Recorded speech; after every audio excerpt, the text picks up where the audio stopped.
Hello, and welcome to the Happy Maltese Life. So, my name is Melita, and today I'm going to be talking about why you shouldn't own a Maltese. So, as you probably know from the name Happy Maltese Life, I am a fan of the breed. They're sweet, they're fluffy, they're loyal, but just like anything in life, they're not perfect. And so, what I'd like to share with you are some considerations to consider if you're thinking of getting a Maltese. So let's jump in.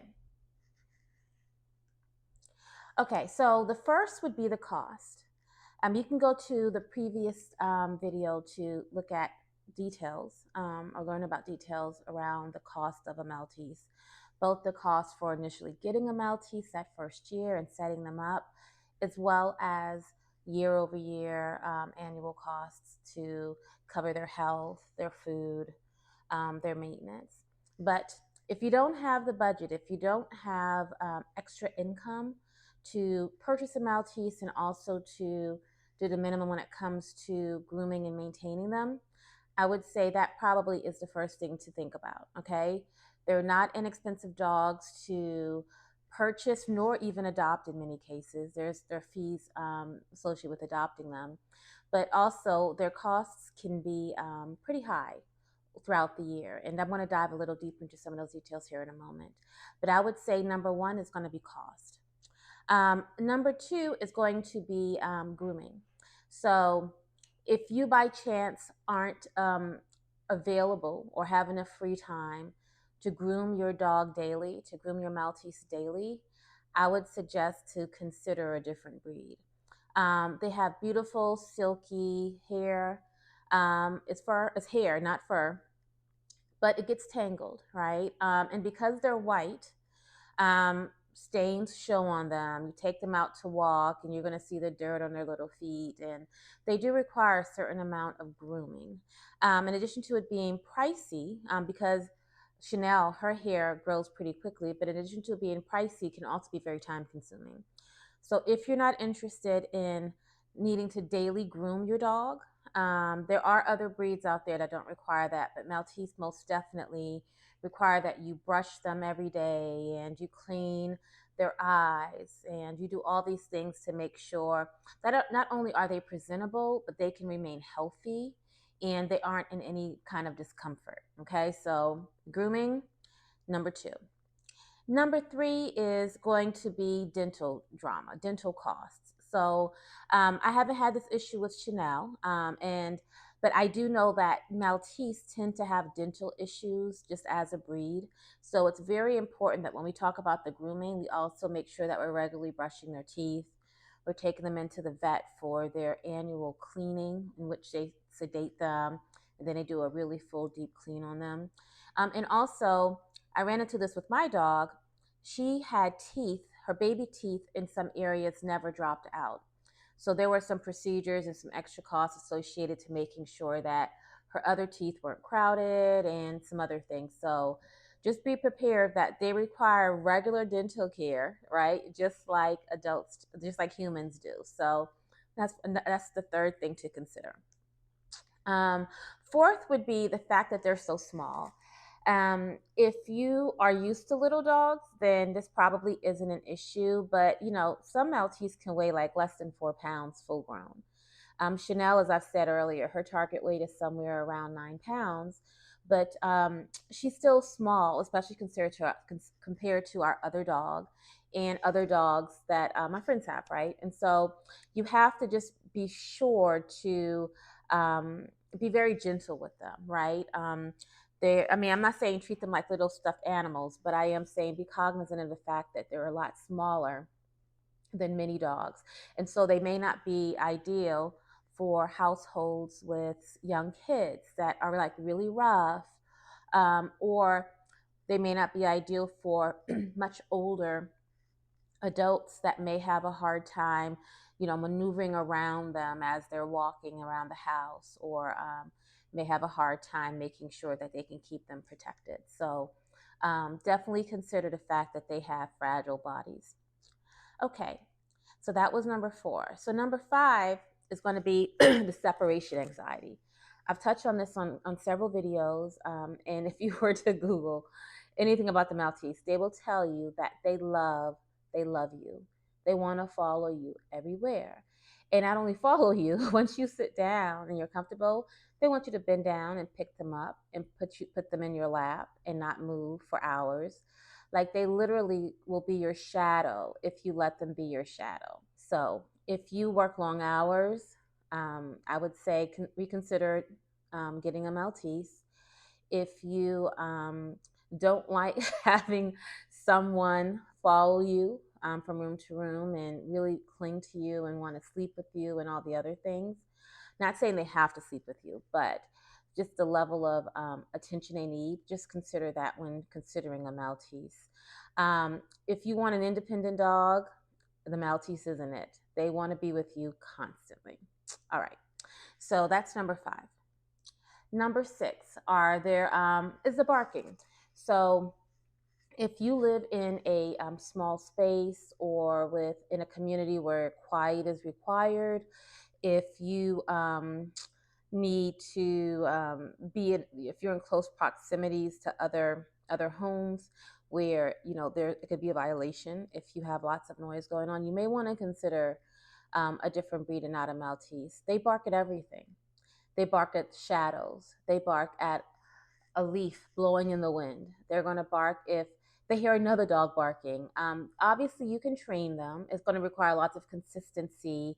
To go back to my earlier point around separation anxiety and being available to consistently be with them and keep up that consistency. But they can be trained to not bark so much with consistency, but they will, okay? It's just a tendency of the breed. It's almost like they're like royal alert dogs, if you will. They bark quite a bit. Chanel barks a lot. Not as much as she used to as a puppy, but she definitely barks quite a bit. So she's my little alert dog when the Amazon truck pulls up or someone's at the door. She hears it before they even ring the bell. But that is something to consider. So if you need quiet and solitude, maybe not get a Maltese. Okay. So that was number 6. So number 7 is just consider they can have health issues. In addition to some of the dental issues that they tend to get, things like eye problems, a collapsed trachea. I've seen where some Maltesers are prone to paralyzation on the back half of their body.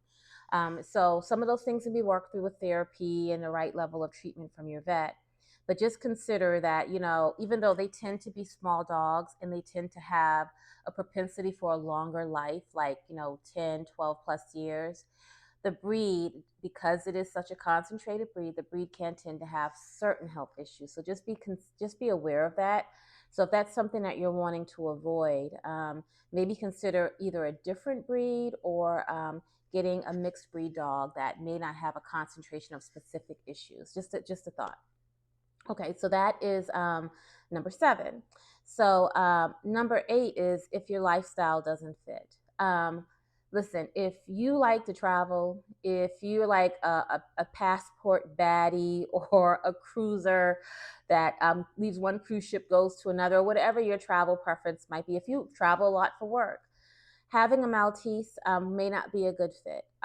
Number one, like I said earlier, they can be very needy. They require a lot of time and attention, and they can have anxiety if they're apart from you for a long period of time.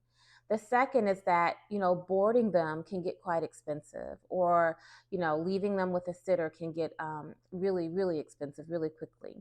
And so, just consider whether or not your lifestyle is one that makes sense for you to have a Maltese, really any dog. If you are a very, very frequent traveler and you travel places where you can't take your dog. Now, I'll tell you, Chanel loves being in the car. She loves going out and exploring new things. Now, she's going to bark if she sees something she doesn't like. But because she is small, she is easy to travel with. But just consider if your travel style, if you're a traveler, a very frequent traveler, if your travel style would allow you to bring your dog along, bring your Maltese along, even if they are small and can fit in the bag and can go on the plane with you, if that makes sense for you. If it doesn't, you may want to consider not getting a dog, much less a Maltese. All right, and then lastly, I would say just consider whether or not you've got the love for the dog. Once again, I required a lot of patience when I first got Chanel, and so time aside, the grooming aside, because I'd never had a dog that small, that white where everything just kind of shows, or that needy, it felt like bringing an infant home. It really was like bringing a brand new baby home from the hospital. So if there's anyone watching this video that has children and can remember the day you brought your baby home for the first time, you needed to protect them. You needed to make sure they were always watched. You needed to ensure that they got fed frequently. Chanel, when she was first brought home, she was eating sometimes 3, 4 times a day. Now she eats twice, but it required a certain amount of attention. She required a certain amount of attention and care because she was so little, and her stomach could only hold so much. And she required a lot of protection because she was so little and wiggly and wanted to get into everything. So what I would say is, don't get a Maltese if you don't have the patience and the room in your life, in your heart, but also mentally and emotionally to manage having such a dog. Um, Believe me, it's worthwhile. I can honestly say that it is, but it's not easy. It gets easier as they get older and you get them trained and they get exposed. But when they're puppies, it takes a lot. It really is like bringing a baby home. So I hope these thoughts are helpful in having you consider whether or not getting a Maltese is the right thing for you. Once again, I love the dogs. I love the breed. I love my Chanel. I wouldn't change anything. But there are some things that honestly I didn't even consider before I got her that I'm sharing and offering to you all. So I hope you found this video helpful. If you did, please like it. Feel free to leave a comment.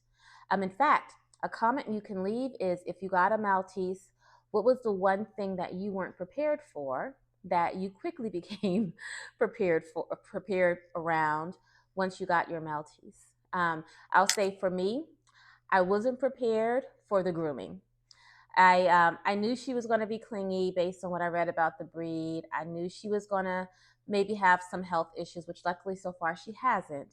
But I was not prepared for how frequently I would have to groom her, comb her out, brush her out, all the dental stuff. It was more than I had bargained for, but so worthwhile because she's super cute when she's groomed and cleaned up.